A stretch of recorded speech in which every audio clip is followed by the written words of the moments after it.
ID, the Future, a podcast about evolution and intelligent design. Welcome to ID the Future. I'm your host, Andrew McDiarmid. Today, I have with me Dr. Jonathan McLatchie to discuss why science needs a scout mindset. Dr. McLatchie is a fellow and resident biologist at the Discovery Institute's Center for Science and Culture.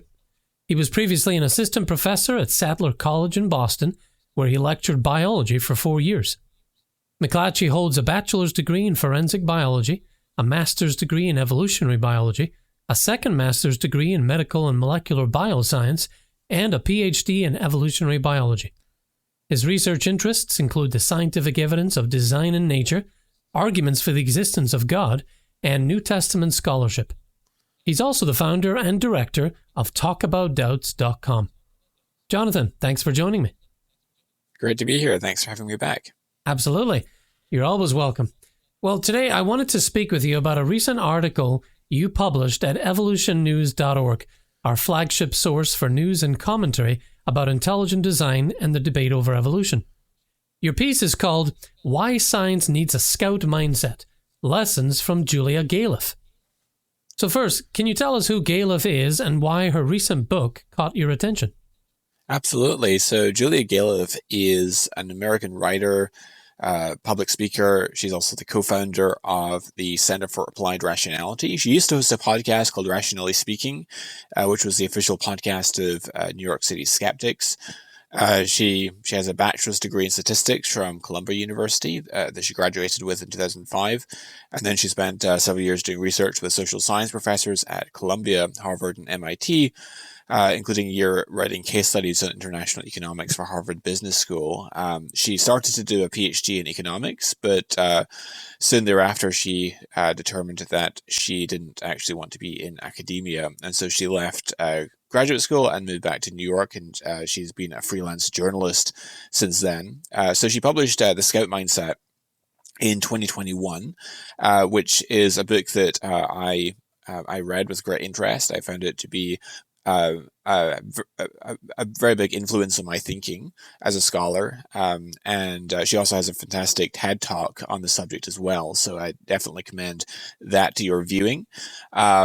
She also has a great YouTube channel, but anyway, Julia Galef is a Bayesian epistemologist, just like myself.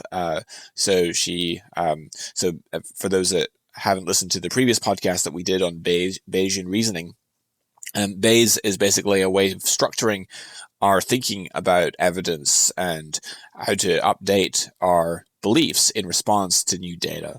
And so as a Bayesian, we maintain that evidence is defined in terms of a likelihood ratio, the probability of the evidence existing given the hypothesis being true, on the numerator versus on the denominator, the probability of that same evidence existing given the falsity of that hypothesis. And the extent to which that likelihood ratio is top heavy is the extent to which we have evidence for the proposition under review.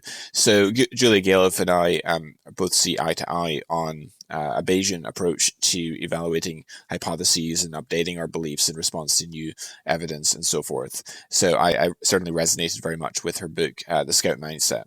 Yeah, and listeners, if you haven't heard that approach to Bayesian thinking that Jonathan and I did, go ahead and look for it. We did a whole episode covering that and how it relates to intelligent design. So Galef has written a book called The Scout Mindset, Why Some People See Things Clearly and Others Don't. And this book has resonated with you. What does Galef mean by the soldier mindset and the scout mindset? So Julia Galef uses the soldier mindset and the scout mindset as kind of metaphors to describe two forms of reasoning. So soldier mindset is essentially a metaphor for motivated reasoning, and it leads us to loyally defend the stronghold of our belief commitments against intellectual threats, come what may. You can think about it as being a criminal defense attorney for your belief. Your belief is the client, and as a soldier, you're out there to defend your client, as it were, come what may. And so, in other words, you're there to defend your territory, which is what a soldier does. A soldier defends his territory. And so someone in soldier mindset, which we can also call one engaging in motivated reasoning, involves actively seeking out data that tends to confirm our beliefs while rationalizing or ignoring contrary data that tends to disconfirm them. Whereas, on the other hand, the person who is adopting a scout mindset attempts to honestly determine how the world really is. As Galef defines it, the scout mindset is, quote, the motivation to see things as they are, not as you wish they were, end quote. So for someone in the soldier mindset, Galef argues, reasoning is like defensive combat. She says, I'm quoting, it's as if we're soldiers defending our beliefs against threatening evidence, end quote. For the soldier to change one's mind, to admit that one was wrong is seen as surrender and failure or a sign of weakness. One's allegiance is to one's cherished beliefs rather than to the truth, even if those beliefs conflict with the balance of evidence. So for the soldier, determining what to believe is done by asking oneself, can I believe this, or do I have to believe this, depending on what your motivations are. Whereas if you're in scout mindset, reasoning can be likened to map making, and discovering that you are wrong about one or more of your beliefs simply means revising your map over time so that you have a better map of reality. And so scouts are more likely to seek out and carefully consider data that tends to undermine their own beliefs, thereby making one's map a more accurate reflection of reality, deeming it more fruitful to pay close attention to those who disagree with their own opinions than to those whose thinking aligns with their own. Okay, makes a lot of sense. Well, in her book, Galef reports on a study that probed a connection between scientific intelligence and divergent opinion. She writes that being smart and being knowledgeable on a particular topic are two more things that give us a false sense of security in our own reasoning. Why is this an important finding? So this relates to a study that was cited by Galef. It's really quite sobering, and it aptly demonstrates the prevalence of the soldier mindset in our society today. In this particular study, participants were tested in regards to their scientific intelligence with a set of questions. So these questions were divided into 4 categories: basic facts, methods, quantitative reasoning, cognitive reflection. And remarkably, when conservative Republican and liberal Democrat participants were also asked whether they affirmed the statements that there is solid evidence of recent global warming due mostly to human activity, such as burning fossil fuels, there was a positive correlation between scientific intelligence and divergent opinion. So that is to say, the higher one's scientific intelligence, the more likely a liberal Democrat was to affirm the statement, and the more likely a conservative Republican was to disagree with it. This is quite sobering, because it shows that oftentimes when the more that you would expect, as one becomes more educated in academic fields, that opinions on controversial matters should converge rather than diverge, right? The more educated people become, the more they ought to converge on a common consensus opinion. And what this study showed is that, in fact, this isn't actually necessarily the case. The more people become educated in the sciences, the better they become, the smarter they become at justifying what they already believed in the first place, right? And this isn't the only study to reveal the tendency of more educated people to diverge in opinion on controversial topics. Another study surveyed people's views on ideologically charged subjects, including stem cell research, the Big Bang, human evolution, and climate change. And the finding was that, quote, individuals with greater education, and science literacy display more polarized beliefs on these issues, end quote. Although the study found that, quote, little evidence of political or religious polarization regarding nanotechnology and genetically modified foods, end quote. So Julia Galef, in her book, summarizes the implications of those studies. She says, and I quote, "This is a crucially important result, because being smart and being knowledgeable on a particular topic are two more things that give us a false sense of security in our own reasoning. A high IQ and an advanced degree might give you an advantage in ideologically neutral domains like solving math problems or figuring out where to invest your money, but they won't protect you from bias and ideologically charged questions," end quote. A very sobering finding indeed. Well, Galef lays out 5 characteristics that distinguish the scout from the soldier mindset. What's the first one she discusses? Sure. So the first is the ability to tell other people when you realize that they were right.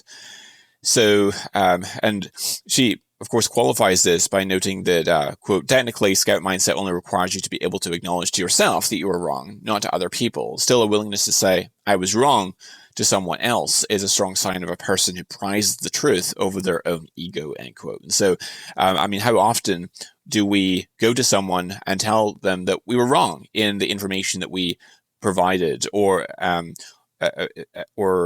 if we get, so let's say that we're teaching a class, for example, and we have a discussion with a student, and it turns out the student was right and we were wrong about a particular fact.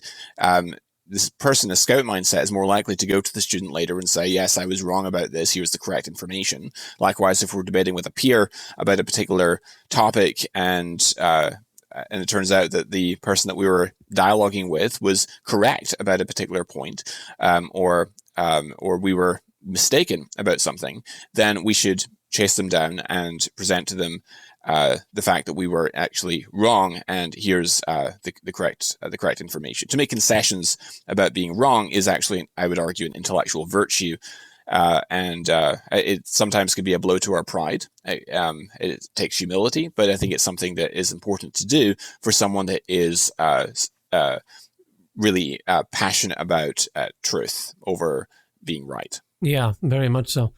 Well, the second characteristic of a scout mindset is a willingness to look at your track record on reacting to criticism. How do you typically handle criticism? Why is this important? Yeah, so Galef explains in her book, I'm quoting, she says, to gauge your comfort with criticism, it's not enough just to ask yourself, am I open to criticism?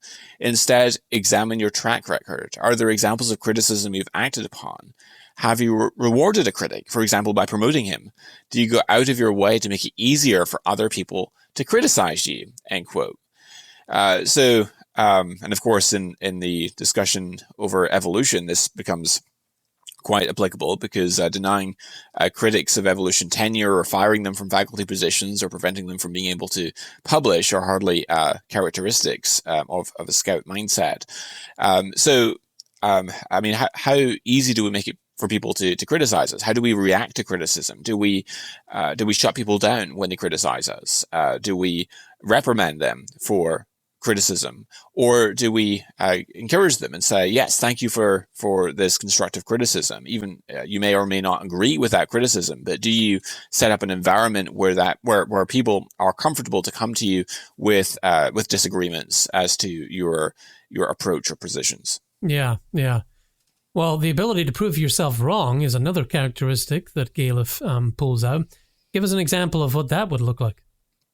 Yeah, so she also writes, I'm quoting, she says, can you think of any examples in which you voluntarily proved yourself wrong? Perhaps you were about to voice an opinion online, but decided to search for counter-arguments first and ended up finding them compelling. Or perhaps at work, you were advocating for a new strategy, but changed your mind after you ran the numbers more carefully and realized it wouldn't be feasible, end quote. And so it's really important to seek out the best responses, rejoinders to arguments that we put forward publicly. So if you don't know what the best arguments to your position are, then that puts you in a vulnerable position, because then you're less likely to be fully informed and it's easy to make mistakes. But if you try to find out, okay, what are the best counter responses to this particular line of reasoning, searching online or in books and so forth, trying to find out who are the best proponents of the opposing perspective, or even subjecting your work to peer review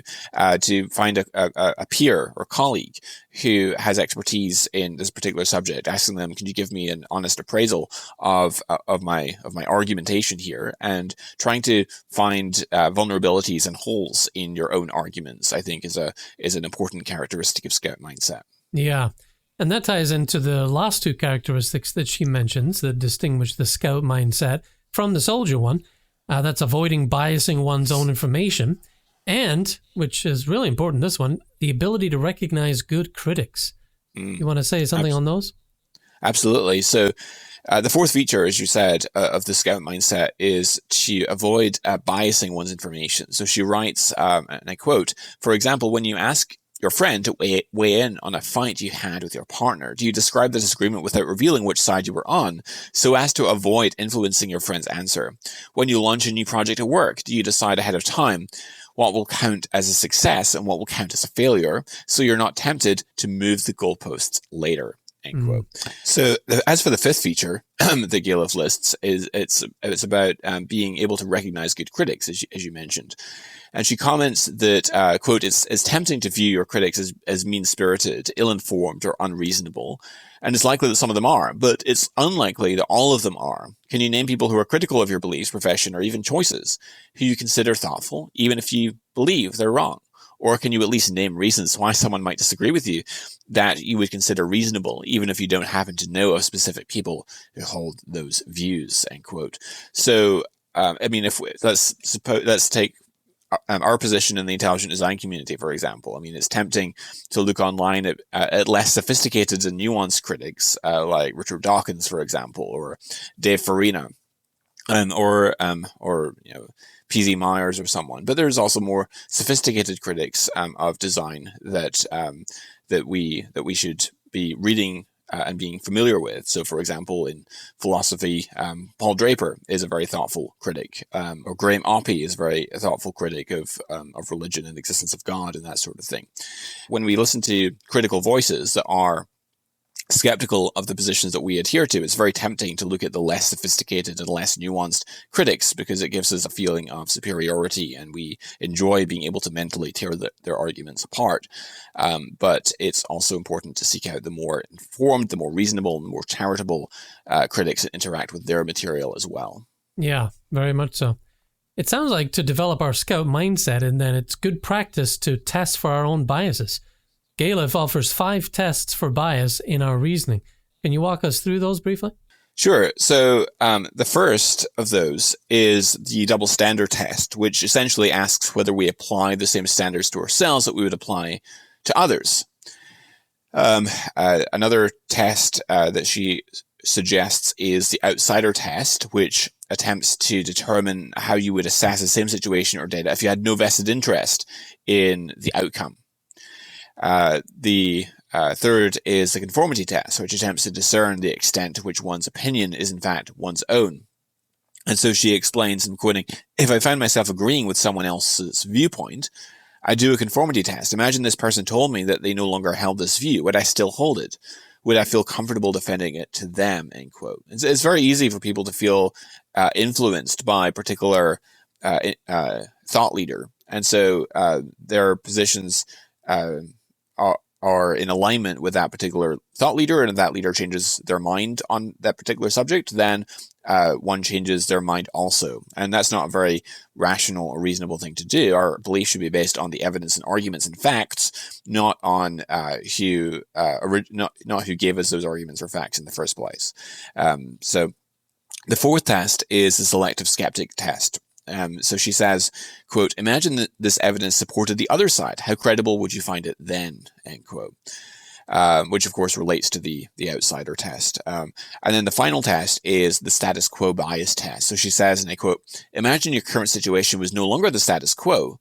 Would you then actively choose it? If not, that's a sign that your preference for your situation is less about its particular merits and more about a preference for the status quo, end quote. Of course, you can also go the other direction and be more of a contrarian.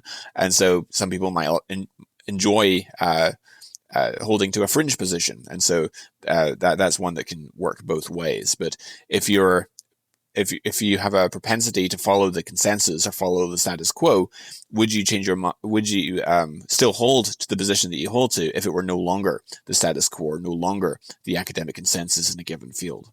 Makes sense. Yeah, those sound like useful tests. Well, Galef says that scouts revise their opinion incrementally over time on a topic, viewing errors as opportunities and learning to see the experience of being wrong as valuable, not just painful. Why is that good advice? She suggests in her book that we should drop the whole wrong confession altogether and instead talk about updating. So she explains, quote, an update is routine, low-key, as the opposite of an overwrought confession of sin. An update makes something better or more current without implying that its previous form was a failure, end quote. And she points out that we should not think about our changing our minds as a binary thing. Rather, we should think of the world in shades of gray and think about changing our mind in terms of an incremental shift. People generally don't change their mind in one fell swoop. People who are rational generally change their mind incrementally. And so we should think about beliefs as being on a continuum. It's not a binary thing where you're either believing a proposition or you're disbelieving it, but we should be able to change and alter and adjust our credence levels over time as we encounter new information, as we encounter new data. So she notes that thinking about revising one's beliefs in this way makes, quote, the experience of encountering evidence against one of your beliefs very different since, quote, each adjustment is comparatively low stakes, end quote. So, for example, she says, quote, if you're 80% sure that immigration is good for the economy and a study comes out showing that immigration lowers wages, you can adjust your confidence in your belief down to 70%, end quote. And so, of course, this applies to the subject of scientific disciplines, evolutionary theory, intelligent design, and those sorts of things as well, because, as I said, people generally don't change their mind in one fell swoop, but people on both sides should learn to adjust their beliefs and their credence levels based on the information that they encounter as they read and listen to people on both sides of each argument. Okay.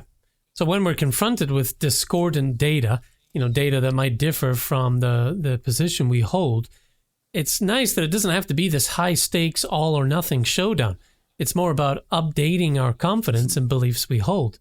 And in that way, it's similar to, as you say, Bayesian thinking or reasoning and that likelihood ratio of a hypothesis being true or false. Now, Galef calls the absorption of new data to a belief more like an update, as you're mentioning. So is this an approach that you champion or agree with? Absolutely. I totally agree with her assessment.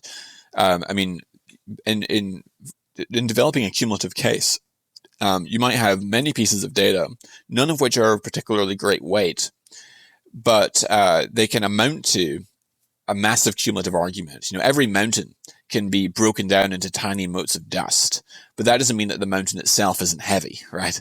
And so we might encounter these data points, one at a time or in small clusters. And so we might not change our mind in one fell swoop, but we should update our confidence as we encounter those data points. And if there is a sufficient cumulative case that can be mounted for a position, then over time, our position should grow in increasing alignment to that position, to that hypothesis that is supported by the evidence. Okay. Yeah, in this polarized climate we're living through right now, how do we know what types of people and outlets will give us the best chance of learning from disagreement?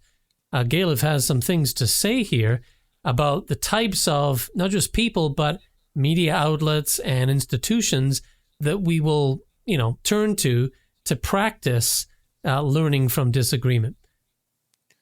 Yeah, so Galef points out that when it comes to intentionally exposing ourselves to content representing the other side of a debate in which we are interested, people tend to make the mistake of always ending up, quote, listening to people who initiate disagreements with us, as well as the public figures and media outlets who are the most popular representatives of the other side, end quote.